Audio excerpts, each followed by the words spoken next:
Hello. So we're gonna watch this Magic the Gathering video.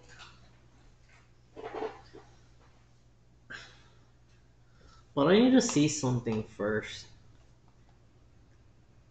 Let me see if this works the way I think it will.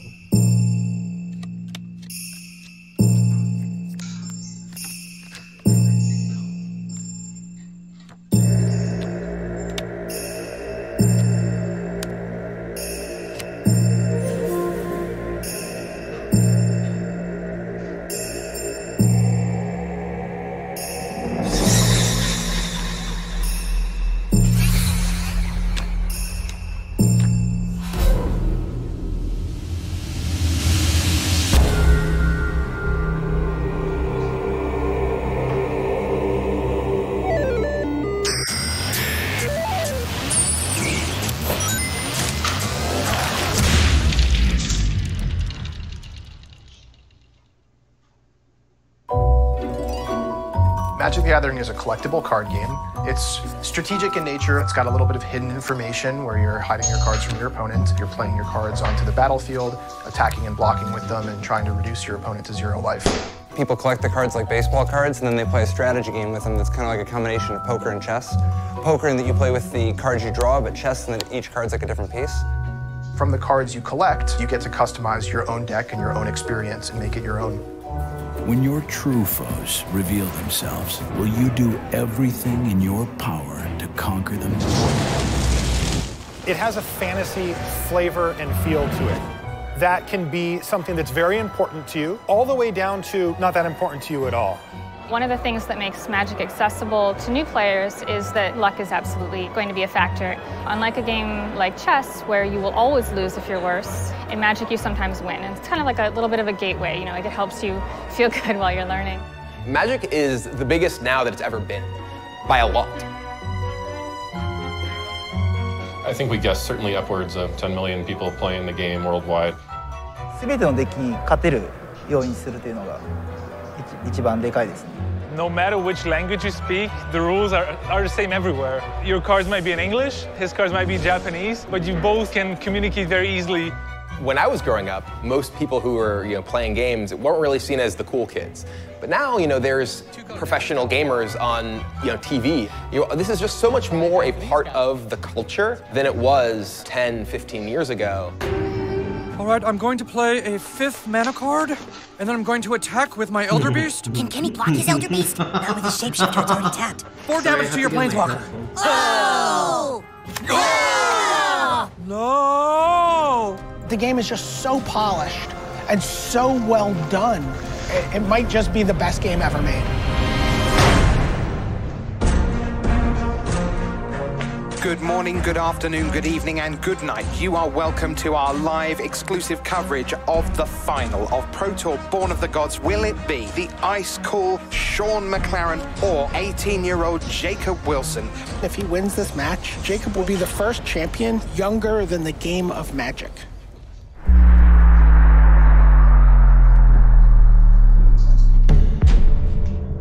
Jacob hasn't attacked even once. Jacob really needs to not play this harmonic sliver here.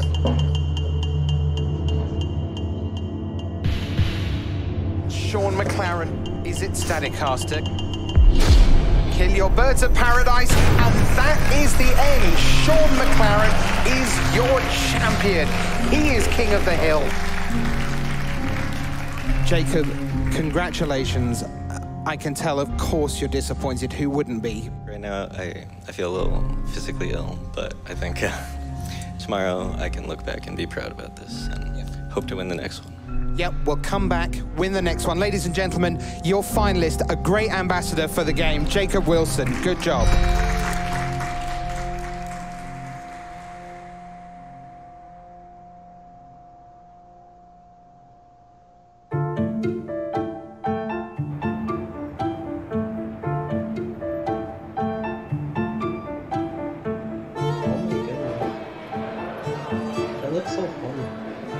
The Magic Pro Tour is pretty much the highest competitive stage for Magic. There's 4 major events a year, the Pro Tours, that each have a $250,000 prize pool with $40,000 to the winner. You can only attend the Pro Tours if you're invited. You have to win a qualifier tournament just to get invited to a tournament that invites you to the Pro Tour. Probably a couple thousand people show up over the course of the weekend. You know, there's a live broadcast, so the Pro Tours are definitely the marquee events of Magic.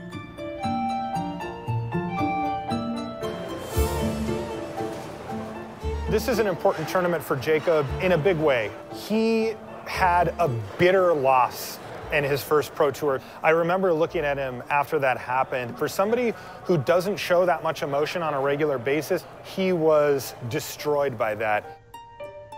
Second place is the most painful position to finish. Sometimes people joke about second place being tied for dead last. I think that might have been the first time we saw Jacob, like, you know, he has this kind of like flat exterior when he's playing Magic, and it was kind of shocking to see him being kind of like almost like crushed to lose in the finals. It's like being dropped off a cliff. Right when I lost, I was kind of in disbelief. I had won 2 out of the first 3 games, and I felt advantaged, and I really just thought that it was a guarantee. Immediately after, I was pretty devastated and definitely bitter. I'm Jacob Wilson, and I'm a professional Magic player.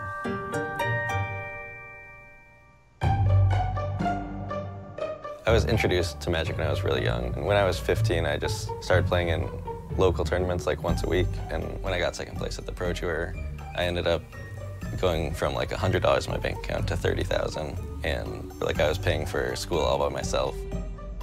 At the beginning of this fall semester, I was qualified for the World Championships. It was a lot of work to do school and Magic at the same time.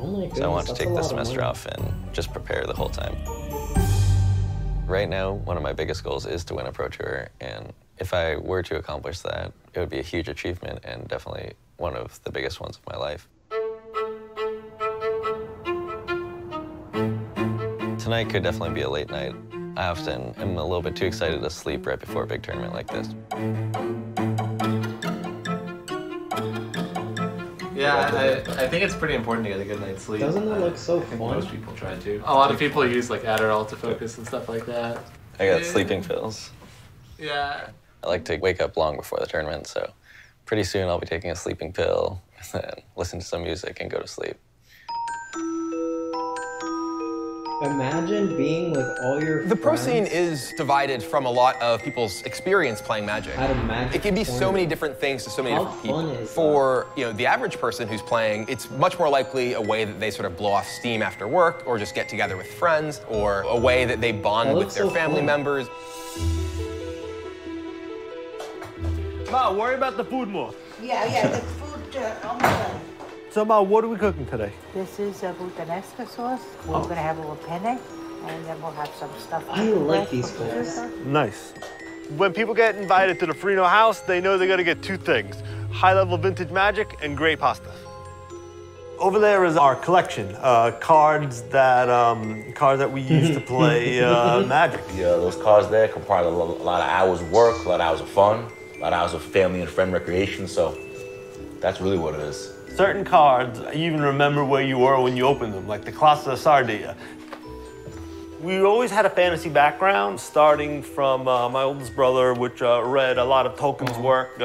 We all read the Chronicles of Narnia, and then eventually I stumbled upon Magic. It was actually in the back of chemistry class. Well, I'm a jock Italian nerd.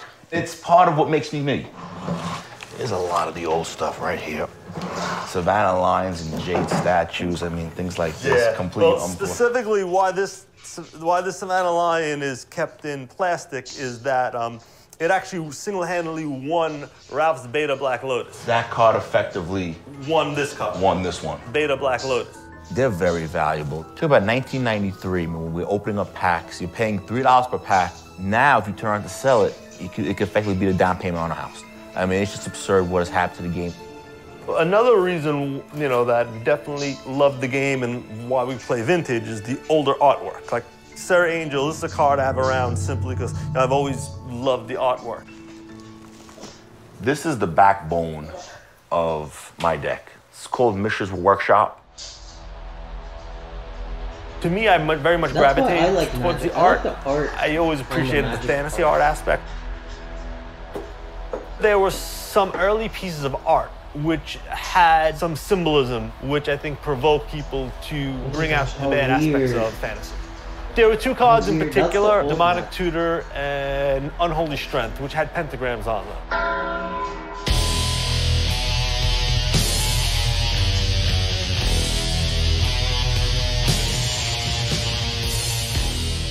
There was such a negative connotation to ritualistic activities or anything to do with sacrifices and burnt offerings, and all of these terms just started to surface.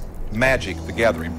So let's see where they're coming from. How many see a pentagram? If you look, there it is. Perception of parents, why I don't want my kids playing this because I don't like the imagery.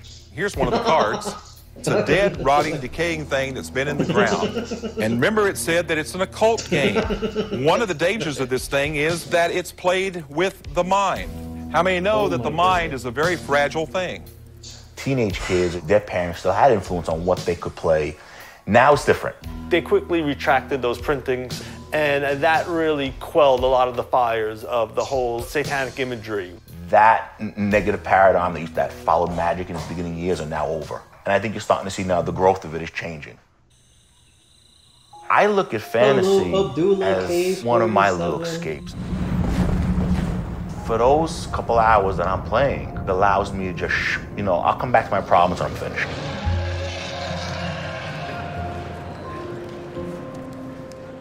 The Pro Tour player in particular, it's a grind. Those guys will sleep on someone's couch one Wednesday, wake up next Wednesday, they're elsewhere. I mean, it's a grind for those guys. I just wonder how much fun all of them are having. I'm sure there are people that find it rewarding, just not for me and not for our community. Yeah, absolutely.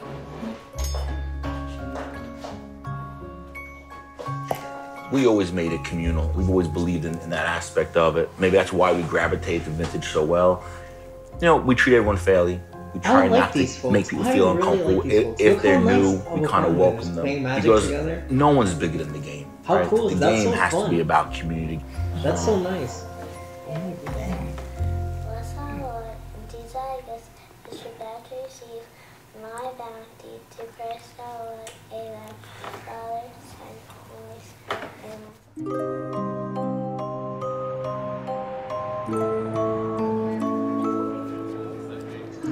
That's like, I'd like to welcome you. they have little panels like that at anime conventions. Congratulations for qualifying. But it's not and really have a very, very good weekend. Thank you. Keep your head straight in front of you. If you're looking to the side, we may misinterpret where you're looking, so please keep your head straight ahead of you.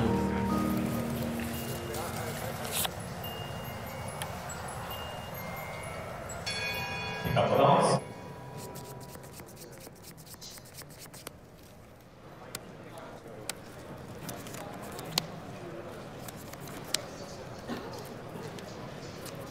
That looks like a great time. I want to buy a Magic sweater.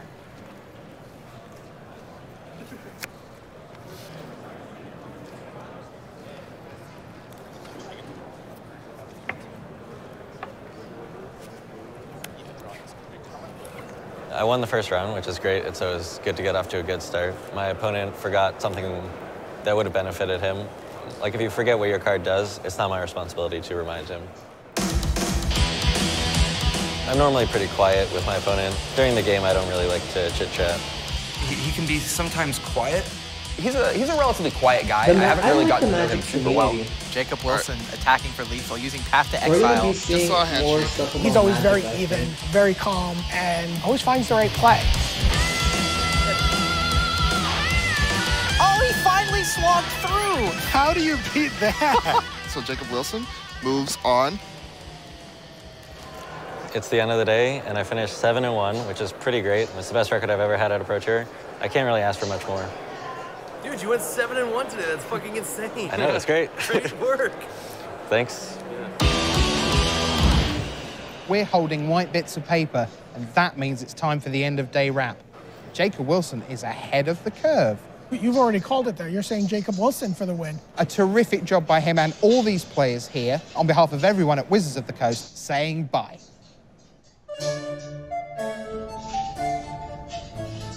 Mama. Bye.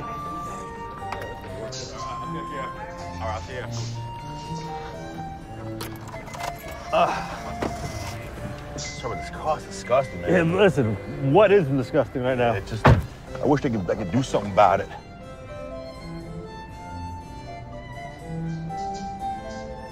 Vintage is a great game, not only because of the old nostalgic cards, the powerful cards, the dramatic plays. The true reason why it's great is the community. The people that make up the game are amazing. Everyone's friendly, everyone's accepting. You know, you walk into a room and you'll have 40 friends. Hey, gents. Fellas, what's going on? I told you, the Magic community is a big community. I am absolutely not in charge of this ball. Happening. Glad you can make it. Okay, what's the word here, gentlemen? This is Vintage. Right now we're doing an 8-man tournament, just getting together with friends and playing cards. My core strategy is generally to stop what he wants to do slowly. Picture a boa constrictor slowly wrapping around somebody, and once he is in a perfect position, now he can squeeze the air out of him. But I have to get the boa has to get in position first. That's the best way I could explain what the deck wants to do. It's planning it out. It's how do you get there. It's stopping your opponent from doing what he wants to while slowly reeling him in.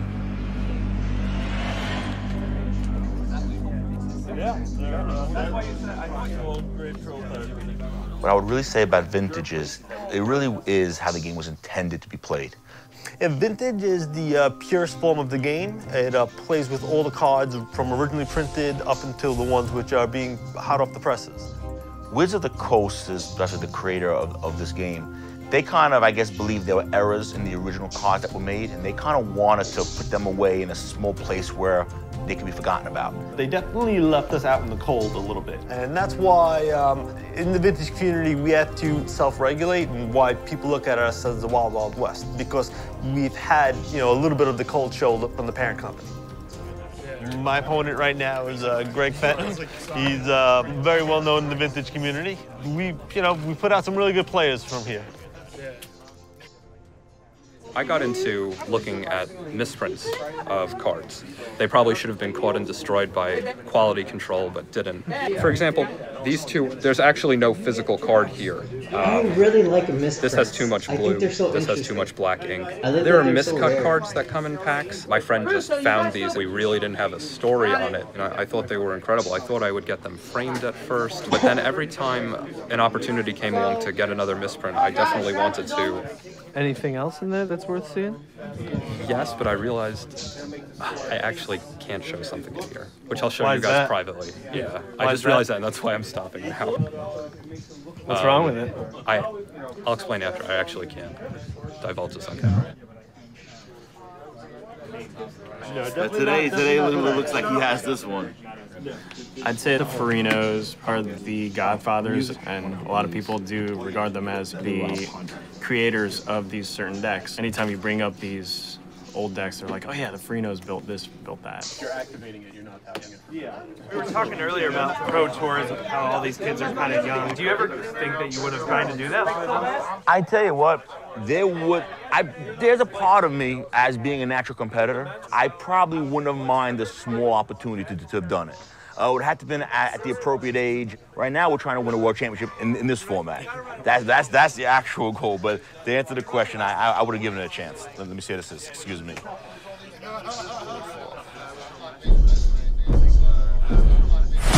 Welcome to day 2 of Pro Tour Fate Reforged, coming to you live. Now, when you get to the late stages of a tournament like this, there's a lot on the line. Jacob Wilson has been utterly dominant this weekend, but he just suffered a brutal loss at the hands of Eric Froelich. And if he doesn't make the top 8, that last play is going to come back to haunt him. That's so greedy. That's so dumb.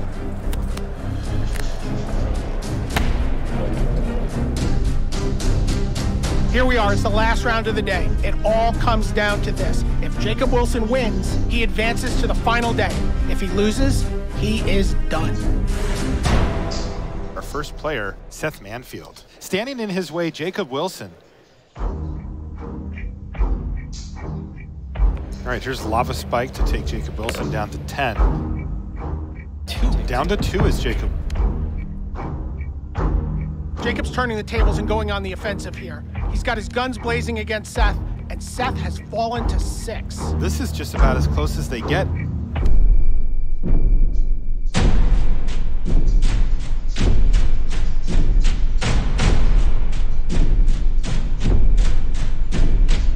That's game. Siege Rhino. That's gonna do it. Jacob Wilson has won. He had a single copy of that card in his deck, and it showed up at just the right time. What are the odds? How do you feel as Seth Manfield right now? I want to throw up. I'm very blessed. I almost lost. I drew kitchen finks. I almost lost even with the late card. I didn't have the finks. I would have lost. Yes. So Jacob was about to die to a lethal barrage of burn spells, and then drew his single copy of the white ley line to protect himself, and his opponent had one chance to draw something, didn't, and pulled out the win. From Canada, Jacob Wilson.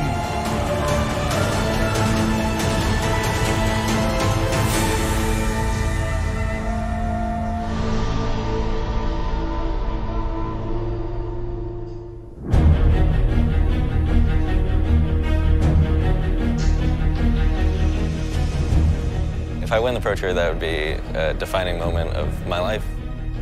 Magic is the thing I've put the most effort into, and winning the Pro Tour is the biggest accomplishment you can have in Magic.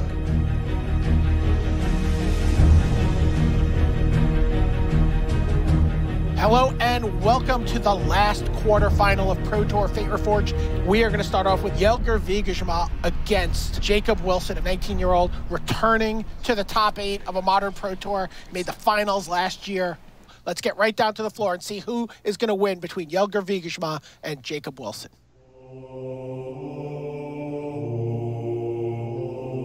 Jelger's hand has everything.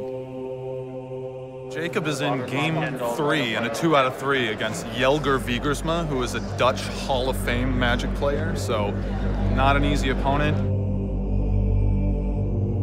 Game 1, Jelger had an instant win combo that involved making an infinite number of fairies that all attack at once for infinite damage. And then in Game 2, Jacob was able to survive despite the fact that Jelger rained an anger of the gods that destroyed all of Jacob's creatures. But then Jacob summoned an elephant soldier called Loxodon Smiter that finished the job and killed Jelger in Game 2. So now we're on to Game 3.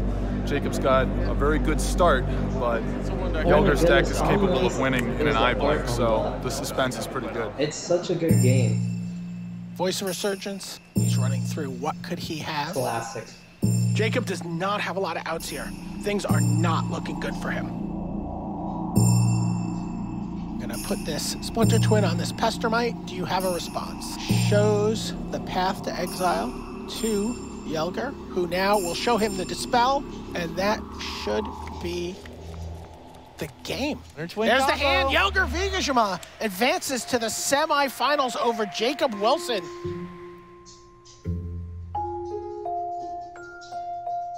When you play at this level, another great performance from young Jacob Wilson, but it's just a different, it wasn't quite enough against the Dutch Hall of Famer. It's just a different, so disappointing for him. Like, it's fun to play like normal. It's okay. But when you play at this level, it's like really... You're graded on how many top 8s you've achieved. I think that ultimately Jacob is going to embrace that fact, and as he starts stacking up more and more top 8s, you're going to see him accept the fact that there is something to be gained from making the top 8, even if it isn't winning the tournament. And for such a young person, he's already off to a great start. There definitely is a balance of skill and luck in Magic. Anybody and it's always nice to see the better player is a good often strategy good, but that's one of the main appeals, I think. Unfold. Having a variety of experiences be possible because of the element of chance is a huge part of just games being fun. Magic's ever-changing. The cards are continuing to be good, the sets they produce continue to be excellent, and if that stopped, then Magic would take a step back. But you know, if you're going to keep making great cards and making the game interesting, then the game's going to continue to really excel. You know, Magic is 20 years old. You know, Magic is old enough that there are people who played the game when they were younger who are sharing it with, you know, their younger generation. Good game. GG. GG. Okay, you want to play another round? Yeah, let's go. Gentlemen. Wow, fellas. GG. GG. We've been playing this for 20 years now. It's such really a part of us that I'm expecting to be at Vintage Worlds 20 years from now. And I'm expecting to be the old man. And when someone looks at me and he's 18, 20 years old and he says, oh, I got this old guy, he doesn't know what he's doing. He's in for a shock. He's in for a surprise. I know that I've been playing this for 40 years. As long as I have the faculties to play it, I will play. I'm definitely enjoying Magic right now, and I can see playing it for a while. If this year does go poorly and I don't make Platinum, I'd also be happy to go back to school and try to put more of my effort into that. Season 1 Invitational in Richmond. I'm here with our champion, Jacob Wilson. Congratulations, man. Thank you very much. The handshake comes a little bit of hardware. You're no stranger to this. Yeah, I'll put these with my other ones.